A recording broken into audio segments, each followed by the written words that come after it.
Hi, Jameel. How's it going? Good. How you doing, man? Doing good.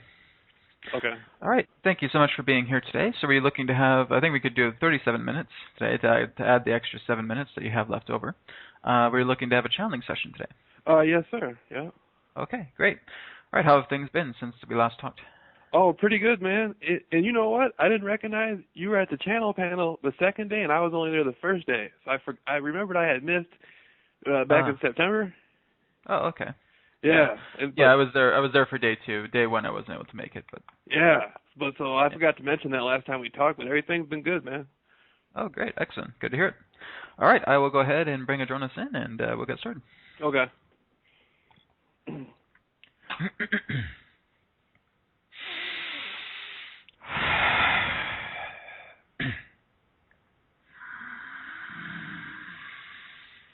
Terra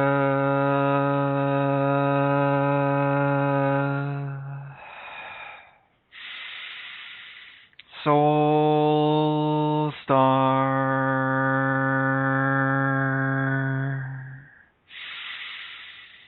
Sirius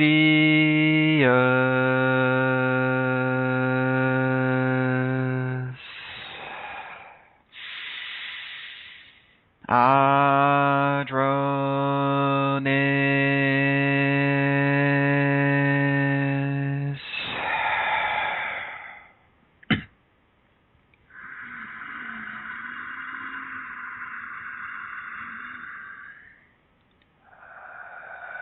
We are here at this time, and we bid you greetings, and thank you very much for the opportunity of this interaction today. I am Adronis of Sirius, sending love, appreciation, and gratitude to the individual known as Jameel. Thank you, and how may we assist you today? Hey, how you doing, Adronis? We are wonderful. How are you? Pretty good. Pretty good. You know what? Lately, I had something amazing happen to me. Yes, I discovered another portion of myself, in a sense, through a girl. yes, And in the last 4 years, I had been going through a lot of different phases and a lot of disconnection. right, Meaning, like, I had been studying, a lot of different stuff, like hidden stuff and stuff about, extraterrestrials and ancient civilizations and, all the like stuff, a lot of conspiracy stuff. and it was something that you personally enjoyed, yes? Yes, yes. But then at the same time, I was very extremely disconnected from ordinary life. Does that make sense? All right, yes. It is more so in the idea that you have followed more so, quote unquote, the conspiracy path other than your own personal endeavors. Right, right. Because I'm looking at it like, I'm like walking the streets, around my neighborhood, and I'm out here talking to people and stuff. But on one side, it's like I'm having conversations with, like, deep cover CIA agents. I'm around, like, Hollywood insiders and stuff like that. I mean, I'm having a completely different life than the average person. Yes, And so I close myself off a lot to normal people, or what I would perceive to be normal people, because I never felt that their life would be able to relate to my life, right? and now you're starting to notice a difference by meeting this other girl.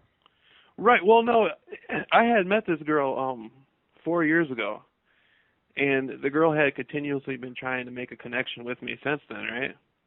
Yes, And I saw the girl as being like kind of like playing like she wasn't a little girl. She was, I think like 18, 17, somewhere around there when I first met her. And I looked at her as being like, you know how young girls play young girl games, like they try to get like an older guy's attention and they go and kind of like that type of well, thing. we understand from this conduit's databanks, yes. Okay, okay. And so that's how I looked at it along the lines. And so that's kind of like how, and so I was more focused on my research. And then I had I had been so disconnected from the girl that it was like last summer. I mean, the girl, I don't know. I think her parents kind of had set it up, but the girl was like driving past my house with like some other guy, and like the intent was kind of like to make me jealous. All right, And I was kind of I was happy for the girl because I was like, man, at least she got she got somebody. But I was angry that this was being done to me, right. in a sense, right? And so, but I realized because I was so disconnected from the girl. That's the only way she could connect to me was through an activity like that, right? All right. And then I had expressed a lot of hatred, anger for women in general around the same time. This was in the summertime, but there was so much going on with me in the summertime, having to do with a lot of different things going on in the background, that I kind of use that as a front to express overall anger for many things. Yes. Does that make sense? Yes. Right. But so the girl, she kind of looked at me like, man, what the fuck? Because excuse my language, man, but I was saying stuff. I was exposing a lot of hatred, and somehow I got back to her. Like, I was saying stuff about, like, oh, man, I hope she dies in a car accident and stuff. Like, I mean, but I was saying stuff like that, but that's really not how I felt. I was just angry about everything in my life, right? Yes, well, again, it just has to do with the idea of many things you can't accept, and she basically represented a mirror for many of those things that you couldn't accept about yourself. Exactly.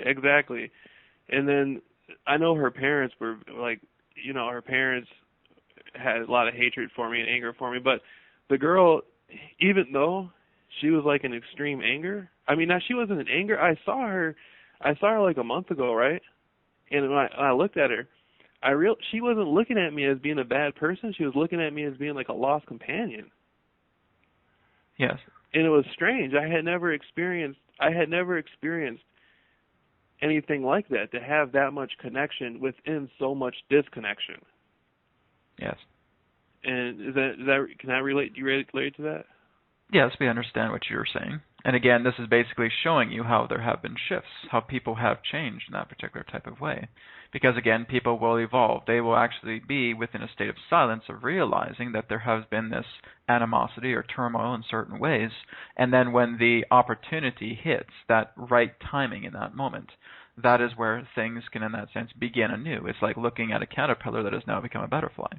Right. And then I realized at that, I never really thought of her before that much, and then at that moment, I realized how I had an extreme. It was very strange through that day. I was feeling weird, and I realized I care a lot about her. Yes. And I started to regret my actions and my feelings and stuff like that, and then I felt like a strong love for her. Yes. Well, again, this is how you are blossoming as well, too. So again, you are simply honoring everything that you have felt for her in the past, because that's the stage that you were at. And so in that sense, rather than regretting it, accept it. The more that you accept that that is what's happened, and again, that was all part of a necessary transition for you to become who you are today and for her to become who she is today. Right. Yeah.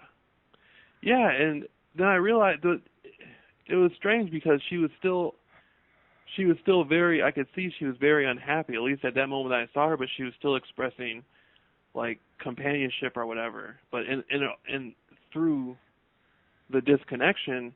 And then I thought to myself, I was like, man, I hope I want to see her happy, I don't want to see her like that, because every time I saw her before that, she was always really happy. Every time she came across me, for some reason, my presence, she would be happy about seeing me. Yes. And so I had sent her some flowers.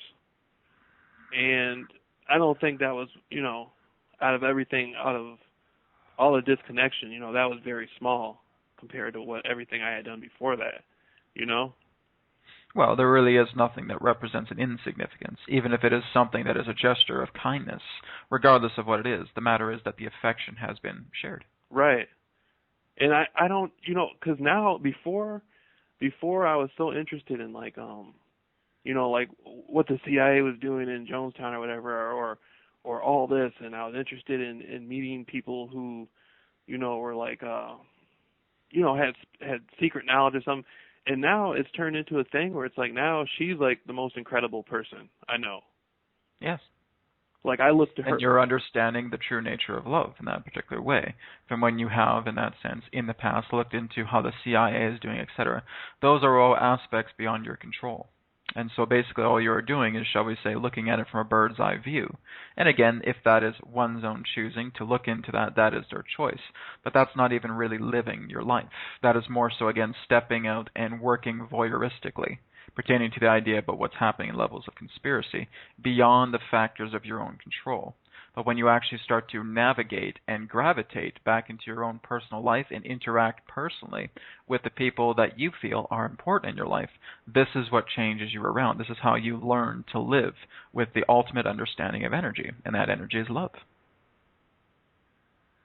Yeah, and I feel where you're coming from on that, but it happened so quickly. It happened out of nowhere. Like a week before that, I wouldn't even have thought anything like that. And then it kind of hit me all at once. Yes. So again, this is being an example. She is being a catalyst of showing you how far you have come, that you are moving now into the idea of the ground of love. This is basically now your platform. This is your environment now, that you are now starting to move into that vibration. So it is your own confirmation that you have shifted by attracting her into everything that she represents as a love catalyst. Right. In the girl, I termed her again. I for some reason I ended up calling her the flower girl because I had sent her some flowers, but she had red hair, right? Like beautiful red. Now, does this girl have a name? I don't know her. She told me her name. I talked to her now that I think about it, I talked to her about 3 times, but it's been a long time since I talked to her, and I don't remember her name. It may be good to know her name.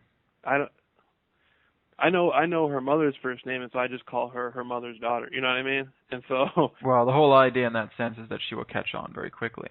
Right. So the whole idea here is being able to start a conversation where she is able to invite her name in. I don't think but again, there's so much animosity and hatred from her parents to me, and it doesn't seem like something that's probable. We're not talking about her parents. We're talking between you and her. Right. That's true.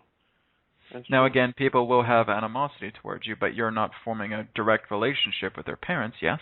You're forming a direct relationship with her. And so the whole idea in that sense is as they start to see that you are becoming the example of what represents a compliment to their daughter, that energy can shift just as you have. Right. You're absolutely right, man. I feel that. And you know what else, though, is really throwing me off? Now, I live at my mother's house, right? All right. Okay. But from what I've seen so far, to certain elements out there, at this point, I perceive myself, I'm worth a few $1 million or something from the things that have been going on in my life in the background. Well, basically, from our perspective, you are priceless. But basically, anything that you wish to astonish yourself to a state of value is up to you. Well, there's been a lot of money spent on me. All right. Money itself is just a prop, so it really doesn't matter in that way, other than the energy that you put into it, because you are worth all the money in the world and more.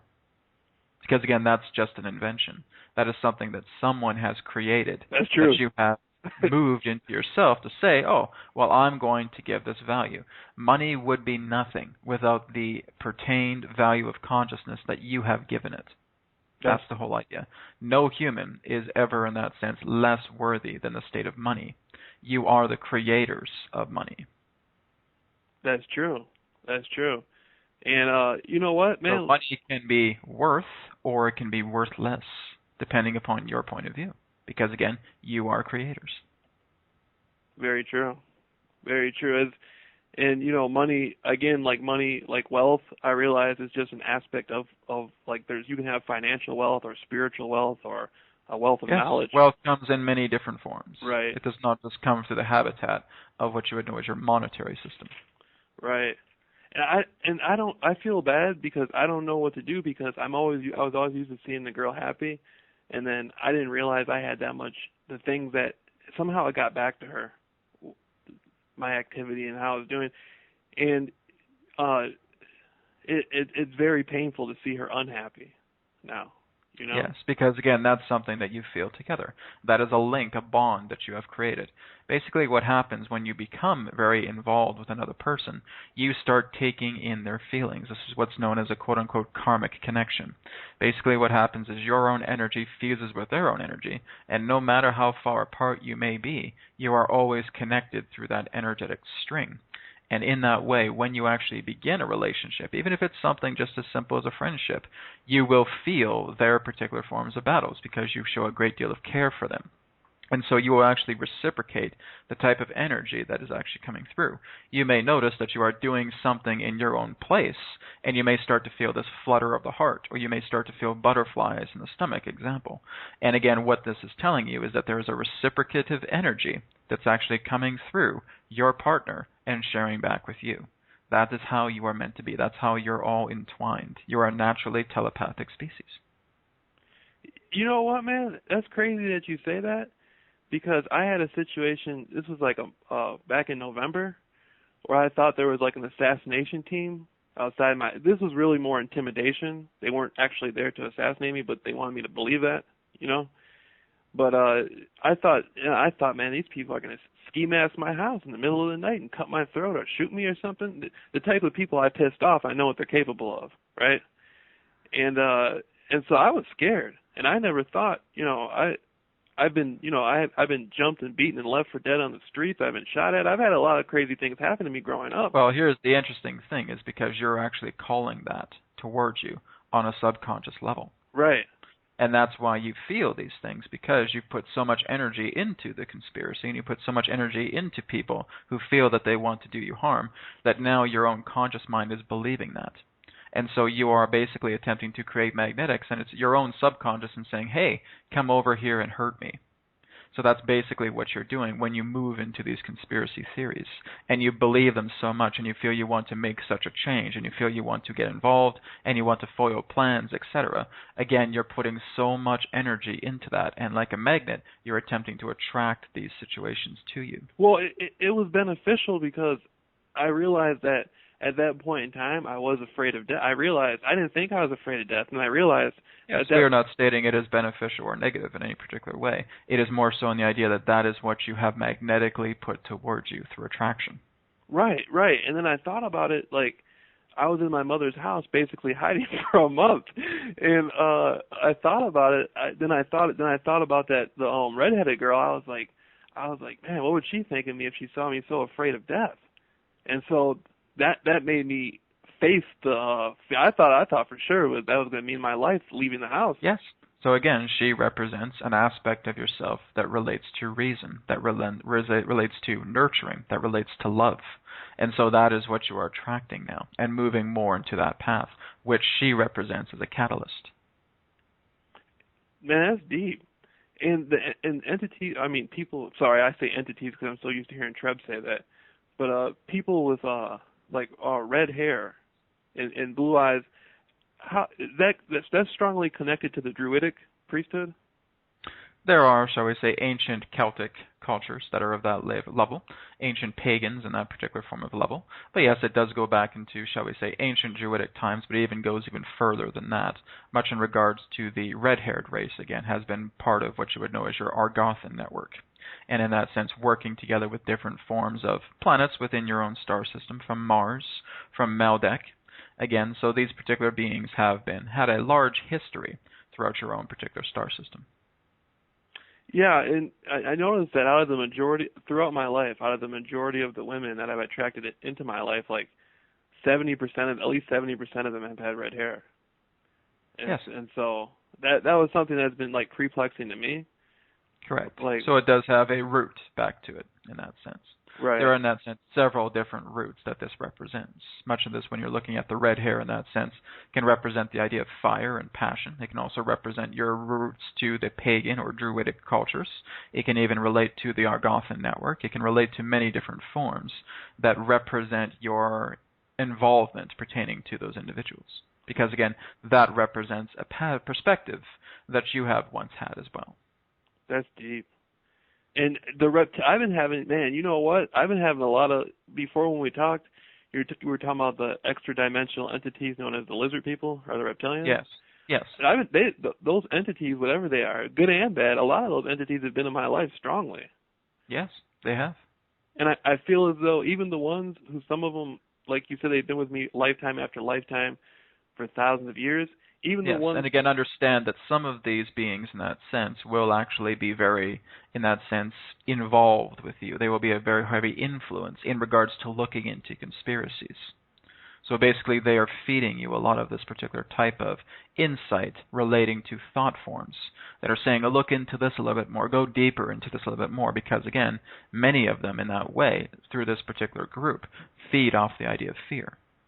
But even the ones who have meant me harm to some degree, I feel that they've groomed me like it's still affected me positively because it's groomed my Yes, it's psyche. all part of in that sense a grooming. It's all part of an evolution, because again, that's what you're going through challenge. You're saying, how can I get to the light? How can I move into love? Well, I'm going to put all these obstacles in my way, and I'm going to learn through them.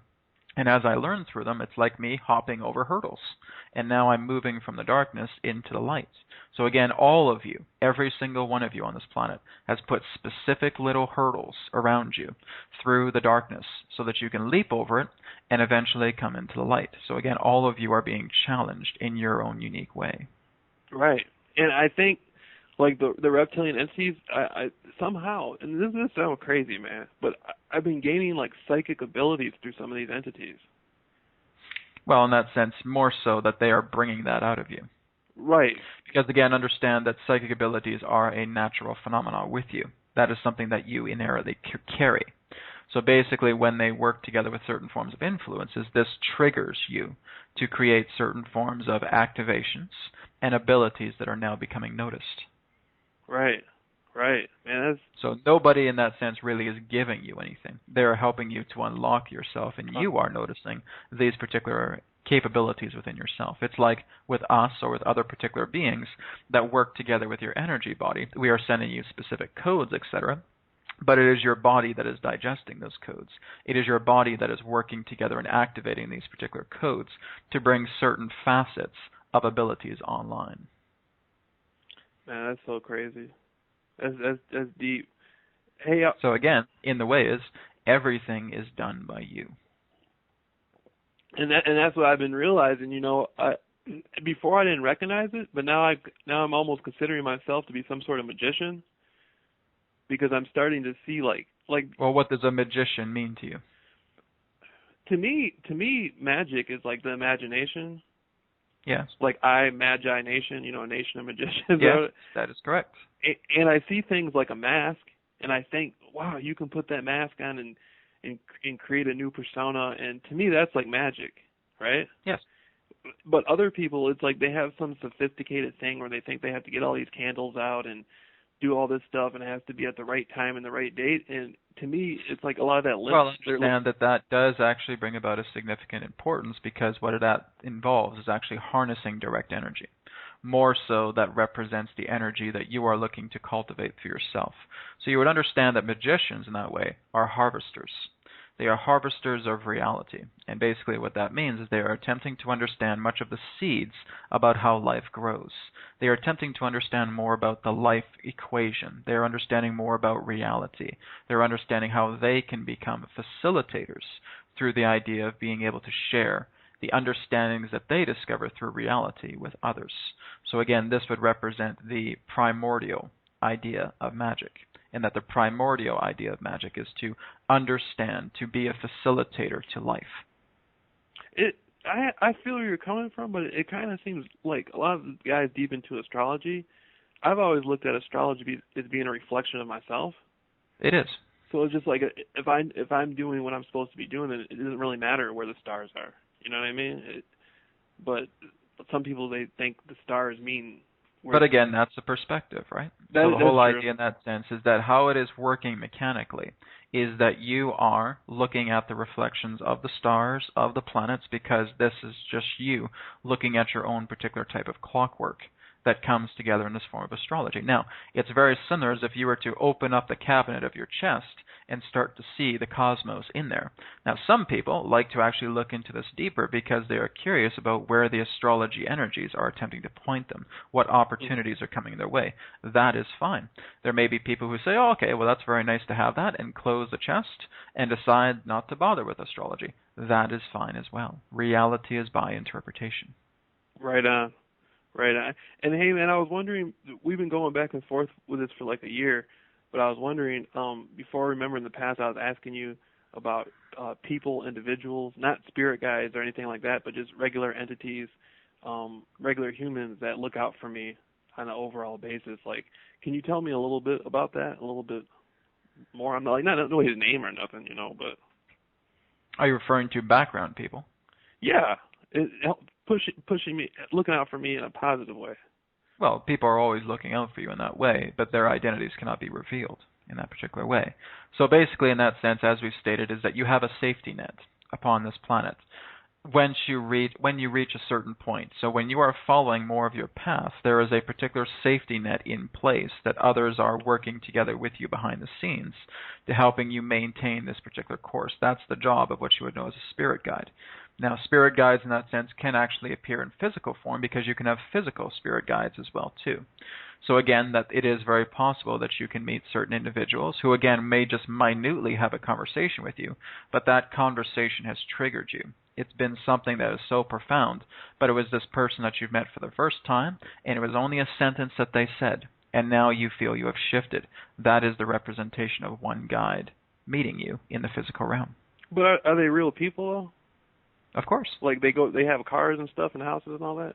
Well, it all depends. Again, understand that there can be holograms that can actually just come through and share that experience again, and they will never be seen again.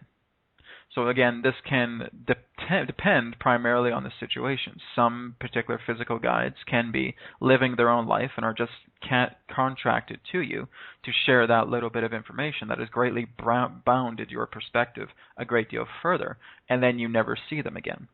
So basically, in your reality, they cease to be after that meeting. Right. Because it seems I can't. It's difficult for me to picture. I can kind of picture, but it's difficult for me to picture like a room somewhere where somebody has a picture of me, and they're just like, like, where's he at? It's like that's sort of like, I don't know. It seems sort of like comic bookish. That's something we really can't elaborate on. Oh, there's something to that, but you can't speak on it. No, it's not that. It's that that's something we cannot elaborate on. We're not here to say, oh, well, this person has a picture of you in their room looking at you in that sense, because first of all, that's not really an energy that we look into too much. Second of all, that would be a violation of free will to give you confirmation in that way. Right. And, it's funny because a lot of the influence I feel is highly spiritual. Like I receive I don't know, I guess you could say like downloads in a way of information. Well, you all do. You all receive specific downloads, and this is very commonly received through your dream states. Right. That's so deep. Now, again, it's not to say that there cannot be downloads that are received in conscious states as well, too. It is the realization, for one example, that when you have one idea within your mind, and all of a sudden another idea pops into your head that feels even better than that one, that would be the example of a download. Mhm. Right. So basically what that is doing is that you are touching a tangible layer of new concepts. And so now with that old idea of saying, yes, maybe I'll go to the store and I'll buy some food. Oh, wait, here's an even better idea. I can talk to my friend and we can even go to this farmer's market because now there's even more stuff that I wanted. Right there's a download. That was an interception. And so these are interceptive downloads that can actually come through and give you ideas. Now, when you actually work on that new idea and feel that that is much more beneficial for you, this is actually what brings you into higher escalations of vibration. Right. Because you are following the much more richer path in that way that really symbolizes more of your own authenticity rather than an old paradigm idea that seemed mediocre or somewhat good. Now you have something that is truly excellent that you wish to pursue. That's the idea of an interceptive download. Yeah, and it comes, a lot of times I think most people get them like in dream state, but for me it's been like in waking reality. Well, as we stated, it's not always in dream state. Dream state is the most common, but again, you will find that just living your daily life and all of a sudden having this new idea that comes into your head, and this is something that you wish to pursue, is basically the idea of that interceptive download that you encountered in your awoken conscious state. Yeah, I realized in this last month, my perspective has changed so much. Like again, I was talking about that girl. like before I saw women as being like, attractive or whatever. I mean, the girl, she's very beautiful, right? But I realized that I never looked at somebody like that. Her uh spirituality was beautiful, like her heart, like who she was as a not a physical entity, but as a spiritual entity. Yes. And I had never seen, I had never really, all this jazz I had talked about, like on the internet about like, love and light and channeling and stuff, I had never seen that before like that. Yes. And that, And that is something that you will notice more and more as you truly become in love with another person. Because when you're truly in love with another person, you see how they are spiritually rich. You see that spiritual wealth, that spiritual enrichment that they bring. It is not so much in the allure of just the physical body anymore. yeah, yeah. And man, it's so weird because I used to be so deep into like studying, secret societies and what was going on in Hollywood in the 1960s and this and that. And it's like those people were a big deal to me, like the Illuminati and all that stuff was a big deal to me. And now, like in the last, like recently, now for some reason this girl has become like a big deal to me. Now to me, she's bigger than the Illuminati. You know what I mean? Well, that's Like, the whole idea, is that you right. choose to make what you feel is the biggest part of your reality stand out. It could be something like an Illuminati, or it could stand out to be a girlfriend. Right. It could stand out in that sense to be an old friend that you meet on the bench and spend your afternoon having a delightful conversation. That could be the biggest thing in your entire world. This is what's so great about your world, is you decide what's important.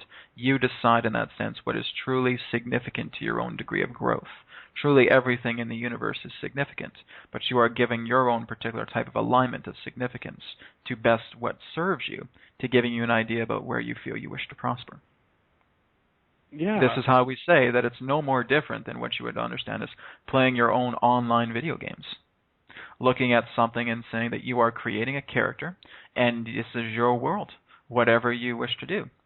Do I want to be a helper? Do I want to be a builder? Do I want to be a soldier? Do I want to be this? Do I want to be that? Everything is available to you. This is an open world of discovery, specifically designed by you.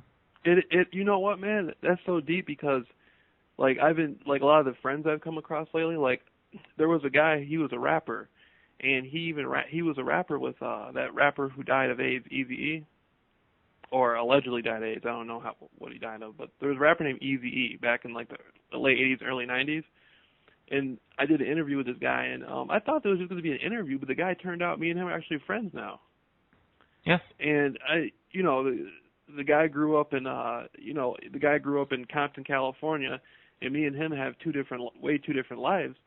But I realized because of spirituality and concepts how close I can connect to people who live in completely different places and have gone through different stuff just through concepts. Yes. Just like like Rob who channels Treb, right? Yes. Like me and Rob lives in Michigan. He lives in Kalamazoo, Michigan. And Rob was instrumental in helping me to groom my spirituality. And we connected on that level. And now I consider him we talk all the time. I met him in person at the channel panel thing. And so now I consider him a friend. But, 5 years ago, I never would have met these type of people. You know what I mean? Understood. Because, again, that's you being a caterpillar, and now you're a butterfly. Right. So that's basically the difference, is that many people will look at this and saying, oh my goodness, so many years ago I would have never have done what I'm doing, especially for this conduit. Brad himself never imagined that he'd be channeling an extraterrestrial.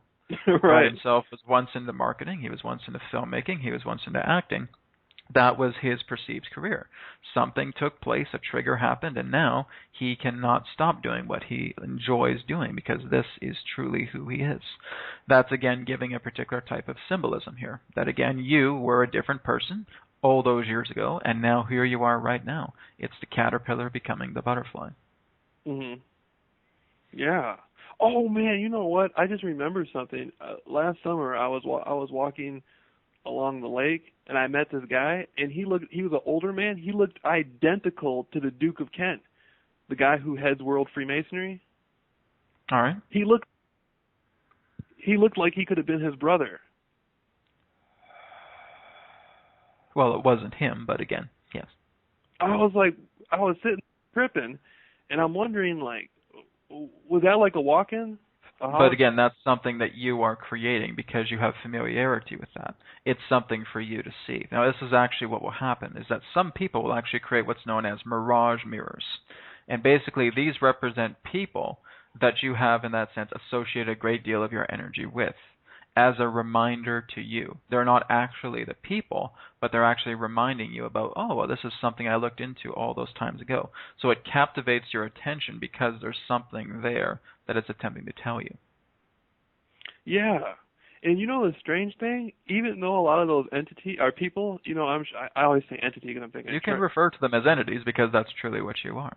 right. Even though I'm sure a lot of them probably would frown upon me or something, but sometimes I like them. Like, Why would it matter if they frown upon you or not? That's really not important. The whole idea in right. that sense is that here's what you do, is a feeling that, well, if I do this, maybe they'll frown upon me. Again, what that is that's still a statement of conditionality. That's Right. still a statement that you're putting upon yourself and saying, it doesn't matter if they smile or they frown at me. What matters is my perspective of them. They can see me in any way they wish because they're in their own universe. That's their own particular type of choice. However, I see them in this way.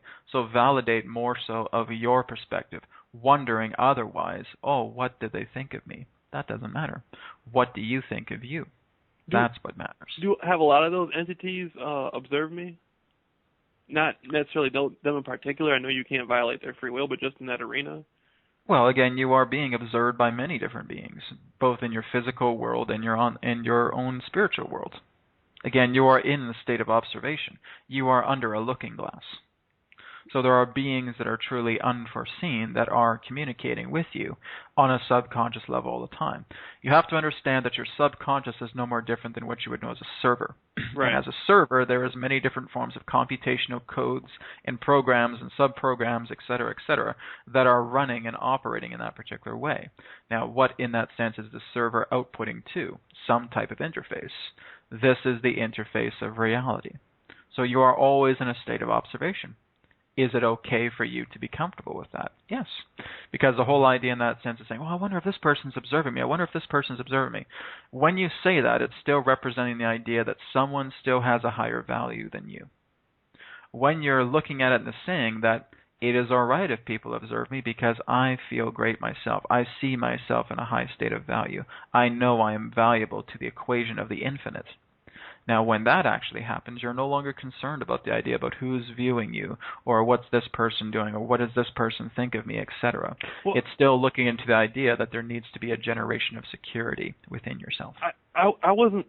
I feel where you're coming from, but I wasn't necessarily looking at it like that. Like, I was looking at it like the Duke of Kent dude. He runs the Freemason people, but yes, this is not referring to the Duke of Kent. This is referring more so to the people that you're referring to. Are other people observing me? Is this person going on? Is this person going to frown at me? Or is this person going to smile at me, etc.? So it's basically maintaining yourself in a state of security that makes you feel good regardless of how another person may perceive you. You may have a person in that sense who frowns with you down the street and walks past you, not bothered by it. Because they're saying that, well, that person just created an image of me that made them frown. That's all right. I wish them well. Now I continue on my day. That's it. You are becoming untouchable by that energy because you see the value within yourself. That is key. I hear what you're saying. That if I see a reflection like that, then that's that entity's business to have that reflection. That doesn't change who I am. That's just where they're at. You know, that's just it's what I make of it. They are a catalyst entity. Now understand again that that's something that you're testing yourself with as well. If a person basically has this frowny face and in that sense is walking past you, all right, how does that make me feel in that moment? So again, understand that everything that you do is in that sense mutually exclusive. So one person will always see you differently. It is impossible for one person to see you identically as you see yourself. Can't be done. So basically what's happening is it's all similarities, but it is not identicalness. That is how unique you are. You cannot have two of the same snowflakes. So again, that's the same approach here. One person will always see you different than another. That's how the universe works. That's how unique the coding is. Right. Absolutely. Right? Now we are nearly up on time. Do you have one last question before we conclude? Well, Well, do you have any advice for my We would recommend that you are starting a diary, starting a journal, and being able to document much of your thoughts, document much of your feelings. Be very, very honest with how you see yourself each and every single day. And look into what you have written and discover, well, am I satisfied with this aspect of myself? If I'm not, what do I feel I can do to attract positive transformation, positive reinforcement into making that aspect balanced? So what you are attempting to do right now is discovering your authenticity. Now, we would also suggest that this young lady that you are seeing, to get to know her name. And so again, that would be a particular aspect because again, she represents a very large catalyst to you right now. But again, being able to start as something as simple as a journal and just write about your day. How was your day today? What challenges did you go through? What revelations did you experience? What do you feel you can improve relating to how you experienced yourself today? And make that a continual goal to follow your path of authenticity. Anything negative that may come up requires an equal and opposite reaction of positive reinforcement. This is the law of equivalent exchange. So again, that is how you are able to balance that quotient as you allow yourself to connect more to your authentic self. Okay, good looking out, Adronis. All right. We thank you very much, Jameel, for the opportunity of this interaction together with you today. I am Adronis of Sirius. Thank you again. Farewell for this timing, and we now return to the conduit. We'll speak to you again, as now is forever, and all is one. Goodbye.